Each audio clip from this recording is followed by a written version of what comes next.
We hear Supreme Beast Boxing Talk preach about being independent. So along with boxers and authors, interviews though will now be expanded to business owners and others we see giving back to the community.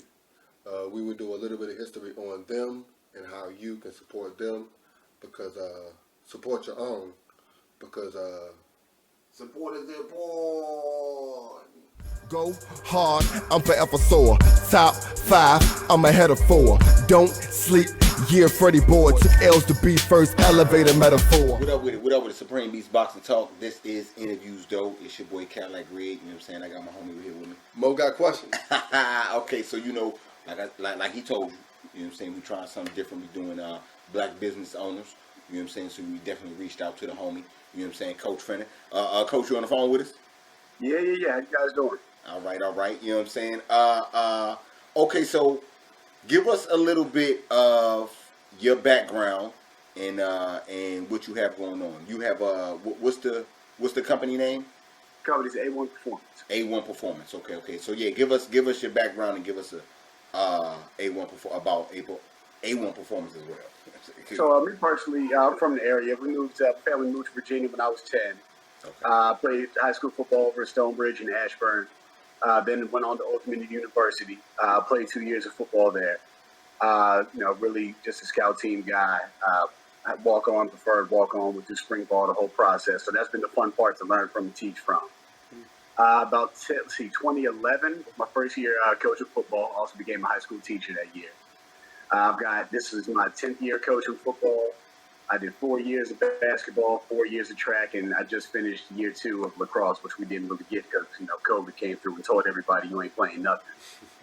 And in 2013 is when I started my company, A1 Performance. Really just sports-specific training, instruction, speed, agility, everything. Focused on youth and now expand into college and, been blessed to work with a couple pro guys, but that's not really my target market. It's not really, who I think needs the most help. Not where I think my voice is the most heard or the most helpful. It's really about the kids in the future and, especially high school, because as you guys know, y'all went through it. So many of us didn't have anybody. We have coaches, but we don't have people talking about academics, don't have people helping keep you out of trouble. We don't have anybody really as a young black male asking, how is your day going? Everybody expects us to be the strong ones, and we're okay. He's fine. Don't check on him. So that's really, so much what I wanted this to be. Just more than sports. Absolutely. And that's part of the reason, the main reason why we have you here, because we definitely appreciate what you do with the young black adolescents, teaching them to be young black men. Right. You know what I'm saying? Go ahead, Mo. What you got for them? Well, my first question would be, what do you look for in an athlete and a client when you work with them? And have you ever had to turn down an athlete? To be completely honest, I'm looking for an open mind. Okay. Because, as a coach, the thing you hate to hear the most is, well, my other coach says I should do this. My other coach says I should. Well, if that's the case, then why are you with me? I was working with a high school kid a couple years ago, and every other day, that's what it was. And I said, son, let me break this down for you. What you're telling me right now is almost like telling your girlfriend, well, my ex used to do this, and then why aren't y'all together anymore? At some point, you got to wonder, so what are you trying to duplicate this? Or, you just got to wonder what happened. So really, I just want an open mind. Somebody's willing to try new things because, I'm going to have to step outside my box and try something new with a kid that I may never done before. And it's uncomfortable at first, but you learn to accept it.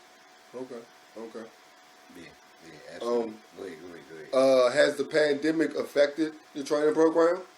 Dude, so craziest thing in the world. Like, I would always wish that we could have the last 8 months back.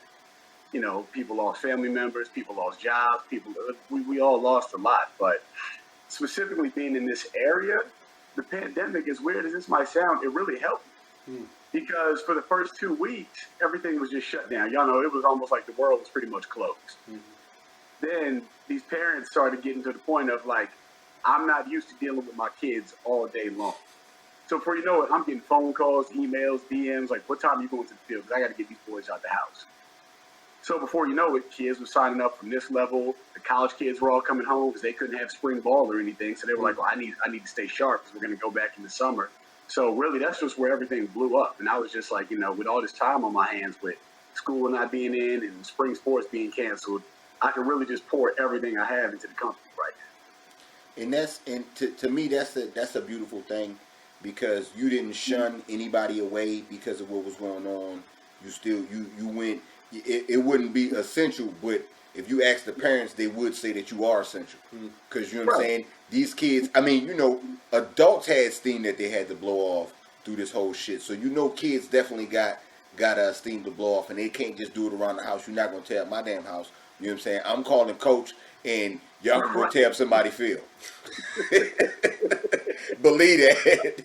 No, completely. I mean, like you said, you hit the nail on the head. Especially black folks, we're like, "Nah, you gonna get out this house." Like, y'all, Yeah. You know, and that's the other part. You know, us being kids, we grew up on a playground every single day. So we look outside during the pandemic. Playgrounds is roped off. You can't even outside have 10 or more people. I'm like, you pretty much, if you took that away, that's our childhood. So to see what kids were going through, I was like, I couldn't imagine being 12 years old during all that. Like, Xbox is going to get old after a while. Yeah. You know, so that's really where that's where I was like, now's the time. We gotta make something happen. Okay, Mo, what you got for him? I stumbled across a clip of you with a speed bag. Do you also train boxers?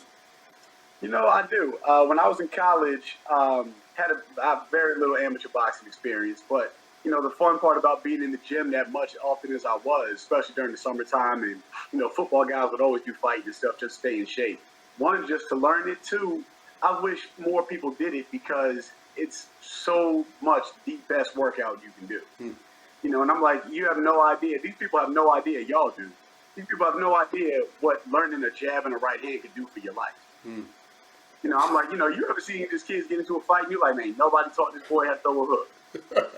Like, now, come on, man. He could do a better jab than that. He got suspended for this. You know, like, I hear the kid got suspended. I thought somebody really got hurt. No, he didn't. But, you know, and I'm amazed how many kids want to learn how to. And I'm like, you just want to learn some combos, learn a little self-defense, get in better shape. That's how I classify myself. You're not going to see me, you know, getting Javante Davis ready for his next fight and nothing. But, you know, as far as that goes, that's been a lot of fun. Okay, you got something else? Go ahead. Yeah. As a coach, what is something you've learned that's helped you as an athlete since you still play? Honestly, the power of organization. You know, just from a standpoint of, one, does everybody know the plan? Does everybody know what we're trying to get done? Does everybody know where they're playing? Because y'all know in this flag stuff, people show up every day thinking they're going to play every position. And I'm like, with all due respect, dude, that's not why we brought you here. You know, so it's really organization and communication has been just what I've learned the most. Now, you learn to anticipate things and strategy, but I mean, we're all ball players, so that stuff comes natural. But when you can actually communicate, hey, here's what's about to happen because blah, blah, blah. They got, you know, Mo just came on. I think the ball's going over there. You got to learn how to see stuff like that. Okay. You got Well, shit, since we're already in the flag football conversation, I'm going to ask you a random question. What's your favorite route? Ooh, to be honest, on the goal line, I like a deep pivot route where it's a comeback, but I turn back toward the quarterback. Open field, I'm a big post big guy. Okay. You play flag, so you know I'm from flag. You got another question for him? Okay, so we've been doing this to everybody that play flag, so you know I'm gonna have to ask you this shit. What's your most embarrassing flag football moment? Woo-wee, I got a couple. Nah, hold on. Don't do that. Don't, just tell me one. Just give me one, because we all laugh. We all laugh because you know we all got yours. But go ahead, give me one. Just give me one good story. Go ahead. Oh man. See, I got to go back to men's. Co-ed, you don't have this many. You got to go back to the men's league because not only does it happen in men's, everybody gonna clown you in men's. Y'all know that crowd.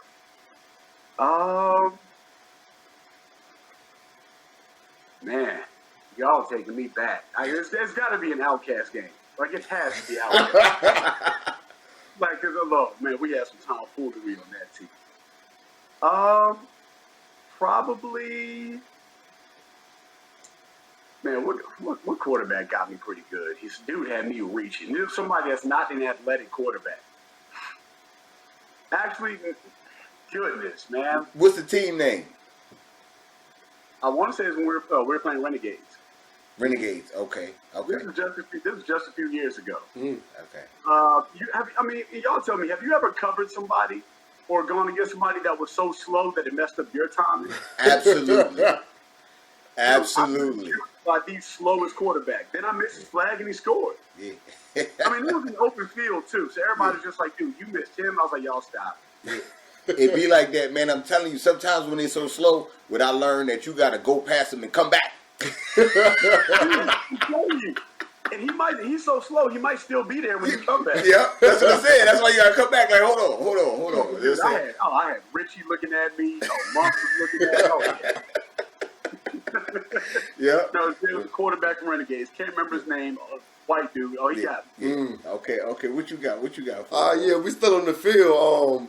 I see you pretty deep in the cleat game. What is your favorite pair of cleats? Whew, man. Favorite pair, I'd probably have to say is my Gold Thanos cleats. Okay. Which is funny because they're Under Armour, so it's not my thing. But when I saw them at the store, they were just plain gold. I was like, man, Nike has nothing like this. I got to get these. Okay. Now, they're only good for a game. You train in them, you practice in them, your feet gonna hurt. So they're not built for all that. But if it's funny. I was telling one of my teammates the other day, if God came to me and said, you got one last game, you got to win or some bad stuff's gonna happen. Pick your cleats. Those are my game winners. Okay. It's like, to me, they're like Jordan's flu game 12. So I got to. Those are mine. All right. Okay, I got one. You know what I'm saying? I kind of didn't want to ask this, but fuck it, we gonna ask it anyway. Give me your best Cadillac Red story, flag football. Oh man, you were the mouthpiece of us for a long time. Still is. But dude, no, we were playing. We were playing this. You remember that team full of white dudes called the Swarm? You remember them? Yeah. They wore them lime green shirts. Yeah. They had the center played pro baseball or something. He got a twin brother. Yeah. And Red, you in the middle. He's the center, so you locked up on him most of the game. He caught a couple balls, was talking, was rapping in it, and I can hear Red's voice right now. You still gonna have to work. You still gonna have to work. They got down to the goal line. Cadillac Red picked it off, sealed the game. I said, look at him. Yeah. Tell him, Red, he's still gonna have to work. Believe that, you know what I'm saying? Believe that. See, I wish that would have happened nowadays. I told him, don't fucking talk to me spicy. You know what I'm saying? You keep that shit on the baseball court. Sucker. I tell people, whenever you hear you still gonna have to work, man, ain't nobody but Red. Yeah, believe that. Okay, so you got a Mo story. Give me your Mo story. Give me your Mo story. You got one of those? Dude, listen to this one. So we was playing against y'all. It was a Sunday night a few years ago, and my nephew was out there. My he's playing college ball right now, and he's getting looks from a couple scouts, some Canadian guys, and everything. So at the time, he might have been 19, 20 years old, and he was at corner. Mo was at receiver. Mo runs a post. I'm in the middle. Mo runs a post. It goes over. Jonathan is a freak athlete, by the way. Goes up, misses the ball. Mo catches the post, houses it, and is talking the whole time. Whole way down to the field. He was just like, my nephew was just like, man, I can't believe that. I mean, he got to be like 30-something. He just got me. I said, man, OG, no tricks, bro. Yeah, believe that. Believe that. All right. So before we get out of here, go ahead and tell the people how they can follow you. You know what I'm saying? How to get in contact with you. Follow me on Twitter or Instagram at Coach Fenner. That's my email address is coachfenner81@gmail.com.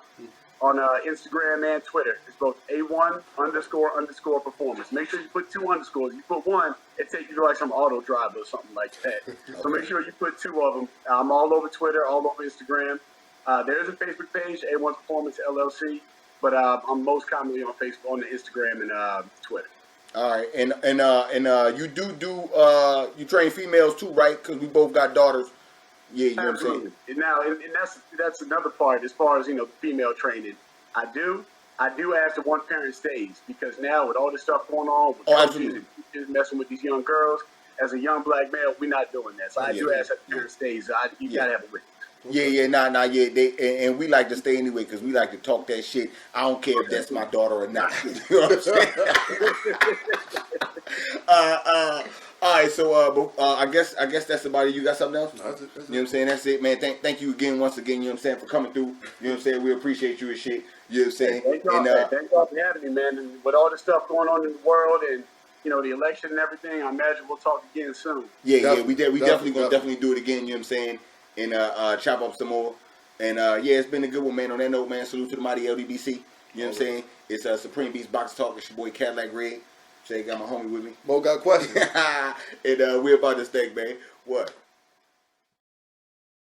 Say, what's going on, world? It's Coach Greg Fenner from A1 Performance. You watch Supreme Box. Oh, man, I messed it up. Let me start over. Yeah, it's good. We're going to blooper you the fuck up.